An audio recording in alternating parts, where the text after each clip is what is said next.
Assalamualaikum warahmatullahi wabarakatuh. Bismillah, alhamdulillah, salatu wassalamu ala rasulillah Muhammad ibn Abdillah, la hawla wa la quwwata illa billah. Jumpa lagi dengan saya, Yayan Suryana dalam channel Babe Yayan Ceger.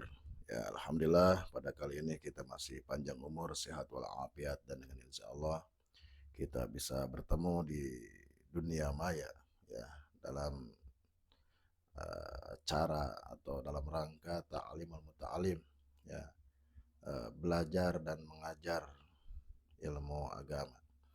Baik, pada kali ini saya akan menyampaikan uh, tentang sebuah ilmu yang wajib ya diketahui oleh setiap orang muslim, dan kali ini saya akan membahas tentang ilmu fikih dasar ya untuk para mubtadiin, para pemula-pemula MTS atau SMP lah ya yang telah lulus SD, agar mereka nanti ketika tumbuh besar mereka bisa melaksanakan ibadah kepada Allah Subhanahu wa taala dengan baik dan sesuai dengan apa yang diperintahkan Allah Subhanahu wa taala.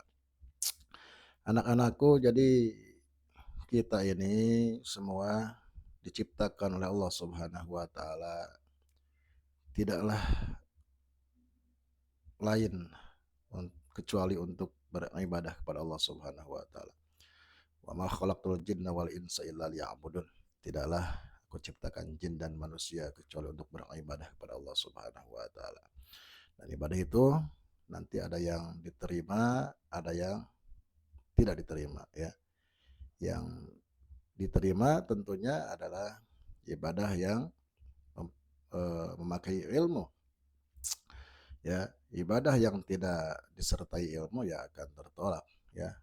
Makanya kita ini semua yang muslim nih mempunyai kewajiban mencari ilmu. Yang wajib itu adalah tiga ya. Yang pertama adalah ilmu fikih ya, yang kedua ilmu tauhid, yang ketiganya adalah ilmu tasawuf ya. Ini berdasarkan daripada hadis Jibril ya, ketika riwayat daripada Umar bin Khattab ketika Rasul SAW sedang berkumpul dengan para sahabat, kemudian atahu Jibril, kemudian datang Jibril ya menghampiri Nabi, kemudian memegang paha Nabi, dan Jibril ini ya menyerupai manusia ya dengan baju yang sangat putih, rambut yang sangat hitam. Kemudian Jibril ini bertanya kepada Nabi tentang rukun Islam, rukun iman, dan ihsan. Nah, itulah dasar hukum atau dasar kewajiban kita mengetahui ilmu-ilmu yang harus kita ketahui ya. Jadi anak-anakku, ilmu yang wajib kita ketahui adalah ilmu tauhid ya. Ilmu tauhid, ilmu yang menerangkan ya tentang rukun iman ya, keimanan kita kepada Allah Subhanahu wa taala, bagaimana kita bisa mengenal Allah ya dengan sifat-sifat wajib, sifat mustahil, dan sifat jaiznya. Kemudian kita bisa mengenal malaikat, dan kita bisa mengenal uh, kewajiban-kewajiban kita terhadap Rasul-Rasul Allah. Kita wajib mengetahui sifat yang wajib di Nabi, di Rasul, sifat yang mustahil di Rasul, dan sifat yang jaiz di Rasul. Makanya dalam tauhid ini ada yang namanya tauhid uluhiyat, tauhid nabawiyat, dan tauhid sam'iyat ya. Tauhid uluhiyat adalah tauhid yang berhubungan dengan Allah Subhanahu wa taala. Tauhid nabawiyat adalah tauhid yang berhubungan dengan para nabi dan rasul. Kemudian ada tauhid sam'iyat, adalah keimanan-keimanan ya yang sahabat dengar daripada sami'a, yang sahabat dengar ya dari nabi ya, baik ayat Quran dan hadis ya. Kemudian kita wajib mengimaninya ya, seperti ada nikmat kubur, ada azab kubur, nanti ada padang mahsyar, ada pemberian buku amal, ada juga, melewati jembatan siratal mustaqim, ada surga, ada neraka. Itu termasuk kepada tauhid samiyah. Ya, itu kita wajib tahu karena itu ya penting ya, karena kalau kita tidak ada tauhidnya ya tidak mungkin kita bisa selamat nanti di akhirat. Yang kedua adalah ilmu tasawuf. Ya, ilmu tasawuf adalah ilmu yang menerangkan tentang bagaimana cara membersihkan hati kita. Ya, supaya hati kita ini bersih daripada penyakit-penyakit hati ya, seperti ujub, ria, hasud, takabur, pelit, ya, sub'ah, hubul mahmadah dan sebagainya. Ya, dan kita dituntut untuk ikhlas, tawadu, kemudian kita harus uh, kasih sayang kepada hamba. Ya, itu diatur oleh ilmu tasawuf. Karena bagaimanapun ketika kita ibadahnya rajin, ya wiridnya rajin, baca Qurannya rajin, sholatnya rajin, tapi ketika dalam hati kita ada ujub, ada ria, tidak ikhlas, ya itu juga ya tidak akan diterima sama Allah. Ya, jadi kita wajib mengetahui ilmu itu. Dan yang ketiga adalah ilmu fikih. Nah, ini yang akan saya bahas ya, anak-anakku, terutama yang belajar di Majelis Ta'lim Al Ihsan ya. Untuk nambah-nambah saja ini di luar majelis ya, biar bisa dihafal, diputar, diulang-ulang biar kalian semua paham apa yang harus kita pelajari di dalam ilmu agama ya. Jadi yang ketiga adalah ilmu fikih. Apa fikih itu? Fikih itu terbagi dua. Ada fikih secara bahasa, ada fikih secara istilah. Fikih secara bahasa atau secara logo adalah tahu ya atau al-fahmu. Dan tahu ini adalah ya bukan tahu bulat. Tahu ini adalah ada yang tahu saja ya, ada yang tahu secara mendalam. Yang tahu saja umpama nih ya, ada seorang datang kepada kita menanyakan rumah Pak RT contohnya. Ya, Jang, imah RT belah mana? Ya, rumah Pak RT itu di mana? Kata orang yang tahu tuh rumah Pak RT itu dekat kali ya. Oh, yang warnanya apalah gitu. Nah, dia tahu rumah RT itu posisinya dekat kali. Tahu, itu tahu saja namanya. Ya. Tapi ketika dia ditanya, apakah kamu tahu gak di dalam rumah Pak RT itu ada apa aja? Ya gak tahu. Nah, itu hanya tahu saja. Tapi ketika seorang ditanya, kamu tahu gak rumah Pak RT? Tahu. Tahu gak dalam rumah Pak RT ada apa saja? Ya, atau ada segala macam lah, saya mau tahu lah sampai ke kamar-kamarnya. Itu namanya tahu mendalam. Makanya dalam logo fikih itu ada pahmul mujarrad, ada pahmud dakik ya. Pahmul mujarrad hanya tahu saja, dan pahmud dakik tahu secara mendalam. Nah, dalam ilmu fikih juga demikian. Kamu tahu gak sholat? Tahu ya. Tahu gak kamu rukun sholat ada berapa? Yang membatalkan sholat ada berapa? Sunat sholat itu kebagi berapa? Yang makruh dalam sholat apa saja? Syarat sah sholat, syarat wajib sholat, kamu tahu gak? Gak tahu. Itu hanya tahu saja. Tapi ketika ditanya, kamu tahu gak rukun sholat ada berapa? Tahu, ada 13. Yang membatalkan sholat ada 14. Sunat sholat ada 2. Sunat apa? Sunat hayat.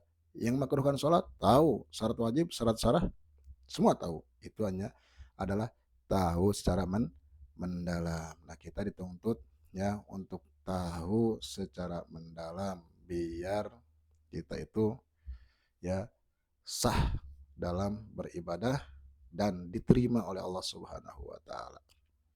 Tuh. Adapun secara istilah ya, istilah agama adalah al ilmu bi ahkami syar'iyyati ya, al badaniyati atau al amaliyati al muktasabi bi adillati tafsiliyati. Jadi sebuah ilmu ya, cabang ilmu ya yang sangat logis lah, sangat ilmiah dan mempunyai objek dan bisa dikaji oleh siapapun ya. Ilmu agama ini biahkami yang menerangkan tentang hukum-hukum. Tentunya di sini hukum Allah Subhanahu wa taala, ya bukan hukum adat apalagi hukum barat ya. Karena hukum adat itu ya tergantung kebiasaan di wilayah tersebut. Dan hukum barat ya itulah warisan dari Belanda ya, bukan itu. Jadi ilmu biahkami syar'iyyati, ilmu yang menerangkan tentang hukum-hukum syariat yang diperintahkan Allah Subhanahu wa taala. Al-amaliyatil badaniyati, yang bersifat fisik ya, badan, seperti sholat, zakat, haji, puasa, yaitu ibadah-ibadah yang bersifat badan ya. Kemudian al-muktasabi bi adillati tafsiliyati, yang diambil daripada dalil-dalil, petunjuk-petunjuk yang secara terperinci ya. Dari mana petunjuknya? Tentunya ya Al-Quran dan Sunnah Nabi Muhammad Sallallahu Alaihi Wasallam. Itulah sumbernya. Nah, ya karena kata Nabi Sallallahu Alaihi Wasallam, taraktu fikum amrayni in tamassaktum bihima lan tadillu abada. Jadi aku meninggalkan kepada kalian dua perkara ini. Jikalau kalian semua memegang teguh, memegang kuat, maka kalian tidak akan tersesat selamanya. Nah, jadi kesimpulannya ilmu fikih adalah ilmu yang menerangkan hukum-hukum syariat agama yang bersifat fisik, yang dalilnya diambil daripada Quran dan Sunnah ya. Jadi ilmu fikih ini tidak sembarang orang yang bisa mengistimbat ya, atau menetapkan sebuah hukum dari mengambil daripada Al-Quran dan Sunnah Nabi Muhammad SAW ya. Karena saking luasnya ilmunya Allah Subhanahu wa taala ya, dan saking awamnya kita, bodohnya kita ya, sehingga kita tidak bisa mengambil langsung dari Quran dan Sunnah ya.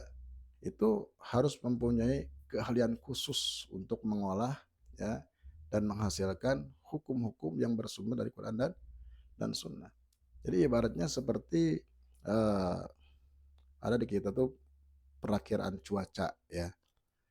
Nah, ilmu perakiraan cuaca itu kan semua orang memang bisa merasakan ya, bisa merasakan hembusan anginnya, kelembabannya, kemudian tingkat teriknya panasnya matahari. Itu semua orang bisa merasakan ya. Tapi untuk bisa mengambil kesimpulan bahwa jam sekian akan berawan ya, kemudian jam sekian nanti dikira-kira ya bakal mendung atau hujan, nah itu dibutuhkan ilmu ya atau keahlian secara khusus dan serius ya. Sehingga para ahli-ahli perakiraan cuaca ini bukan orang sembarangan ya. Kita orang awam hanya bisa merasakan saja, benar gak? Nah begitu juga ilmu agama ya, kita beli Quran, kita baca tiap hari juga ya, bahkan kita belajar membaca terjemahnya ya. Kemudian kita beli Sahih Bukhari, Sahih Muslim ya, Sunan Abi Dawud, Musnad Imam Ahmad, baca kita baca bolak-balik. Cuman itu mah hanya data-data saja ya. Adapun untuk mengambil kesimpulan hukum dari Quran dan Sunnah, itu bukan kemampuan kita ya. Siapa orang yang mampu untuk ke sana? Itu hanya sedikit sekali ya, diantaranya orang yang diakui oleh dunia itu ya, yaitu yang pertama adalah Imam Abu Hanifah, kemudian Imam Malik, Imam Syafi'i, dan Imam Ahmad bin Hanbal. Mereka adalah mujtahid-mujtahid ya, yang diikuti oleh seluruh dunia internasional tentang kefakihannya, tentang kesimpulan-kesimpulan hukum yang berasal dari Quran dan Sunnah. Jadi ibaratnya kalau Quran dan Sunnah ini adalah barang mentahan lah kalau di pabrik mah ya, barang mentahan kemudian diproses ya, kemudian nanti hasilnya apa.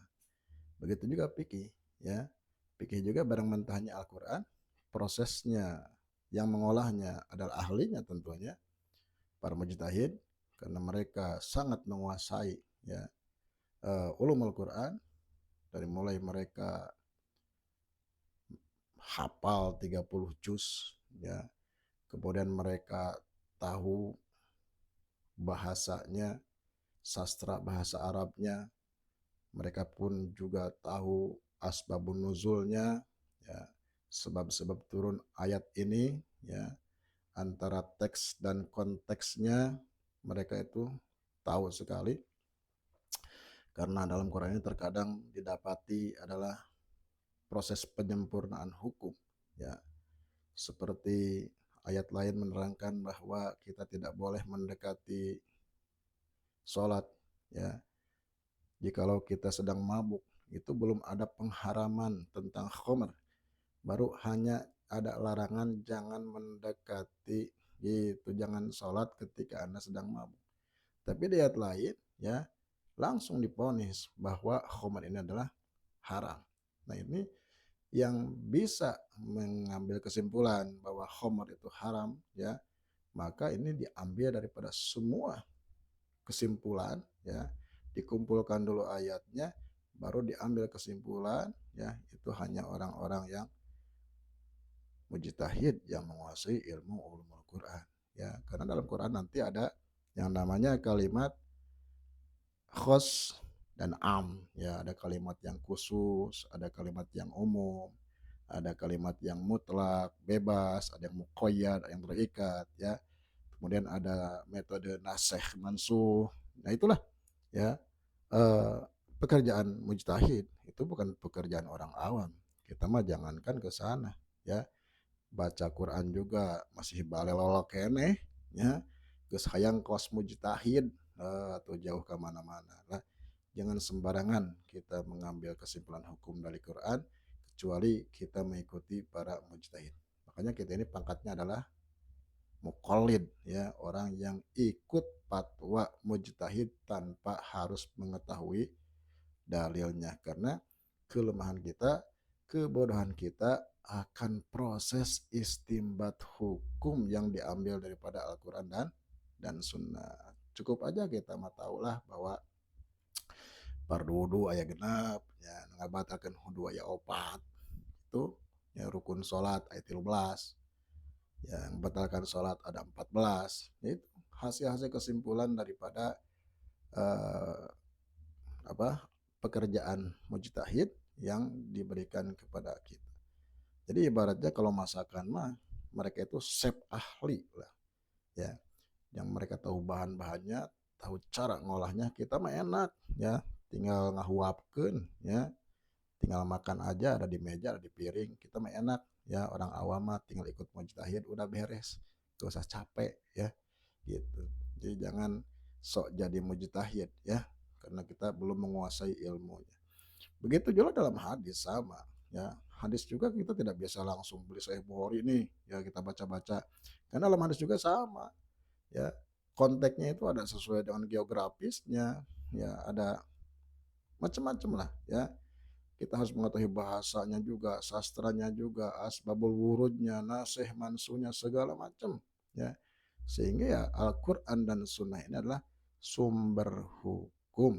Siapa yang memprosesnya adalah para mujtahid.